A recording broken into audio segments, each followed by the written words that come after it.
those names for you now, but look out in particular for Karen McMaster, who goes in lane 8. He's the defending champion, the man from the British Virgin Islands. There's Alistair Chalmers from Guernsey.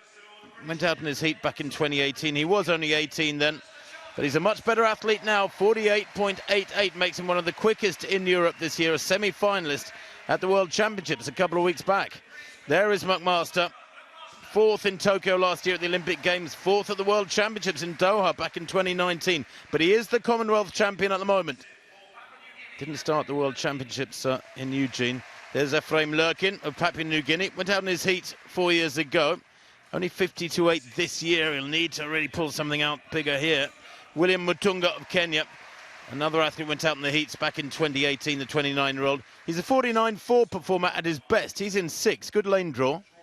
Lane 5 is empty. That was meant to be in Twang of Botswana. There's Jaheel Hyde, the Commonwealth bronze medalist from 4 years back and a semi-finalist in the Olympic Games last year. But importantly, 6th in the 400-metre hurdles final, the Jamaican, in Eugene a couple of weeks back. He's in really good form. World number 8 this year. Junji Calvin Kwek of Singapore goes in lane 3. He's a 51.19 performer this year. That is his lifetime best. And Ned Justine Dino Azimia of the Seychelles went out in his heats of the World Championships in 2019 and the Olympics and the World Championships a couple of weeks back. He's only run 53.07, or that's what he ran in the heats at the World Championships. But he's a 49.8 performer at his best, is Dino Azimia of the Seychelles. But Karen McMaster, his coach and mentor, Xavier Samuels, was killed in Antigua by Hurricane Irma back in September 2017. He's coached in Jamaica now by Lennox Graham. Picked up a hamstring injury, though, in the World Championship heats, so couldn't start at those World Championships in Eugene. Dino Azimia of Seychelles in 2. Kwek of Singapore in 3. Jaheel Hyde, the bronze medalist from 4 years ago, in 4. Mutunga, Kenya, 6. Lurkin, Papua New Guinea, 7. McMaster, the defending champion, in 8. And Chalmers of Guernsey on the outside in lane 9.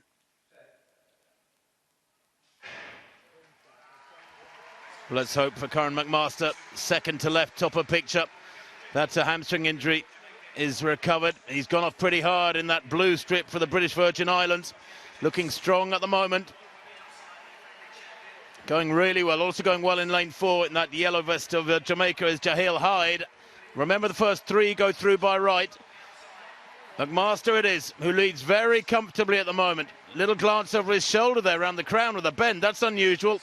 You've got to keep focused on those barriers and staying inside that inside line of your lane. But really good running from Jaheel Hyde in the yellow of Jamaica. It's going to be a battle for the 3rd qualifying spot. The Kenyan going well at the moment. William Mutunga battling away there in 3rd spot. And in fact, the Jamaican Hyde has taken the lead from McMaster, who eases off towards the line. And it is the Kenyan who takes the 3rd spot, that critical 3rd spot. William Mutunga guarantees himself a spot in the final. Fabulous running from him. Looks strong through the second half. And Guernsey's Alistair Chalmers taking 4th spot. We'll have to wait and see what his time comes out like. 4th place in the first heat was 51.73. I'm sure he's quicker than that. Jaheel Hyde, a very useful 49.60 to take that one. Just waiting for McMaster's time to be confirmed. I'm not sure if McMaster was protecting the hamstring, conserving energy, or maybe short of training if he has been resting that hamstring since Eugene. But he took 2nd place without any doubt, and Mutunga a fine 3rd. Just waiting for those places to be confirmed for 2nd and 3rd, but more importantly, Alistair Chalmers' time in 4th. I think Chalmers should be okay for one of those 2 non-automatic spots, Tim. Good running by Mutunga to come through for the 3rd spot, just 100th inside 50 seconds. This was an interesting run by McMaster to be looking up at this stage. Got to make sure you get the job done. It was curious what happened to him in Oregon because he arrived in pretty decent form. He clattered one of the hurdles round the 2nd bend, lost all momentum and just about came home in his heat for 4th for the last of the automatic spots at the World Champs. And it wasn't a surprise that he then didn't start the semi-final. He began to sense that Mutunga was closing and just wanted to make certain of 2nd place so that he gets a half-decent lane in that final. Really pleased to see Jaheel Hyde coming into some good form. I remember watching him at the Youth Olympics a few years ago and thinking what an absolutely incredible, majestic talent he was. A world youth champion as well, world junior champion a couple of times. Won it both in 14 and 16. We've been waiting for Hyde to make a big, big breakthrough on the global stage. Making the final in Oregon was a big step up. Taking this title from McMaster would be another.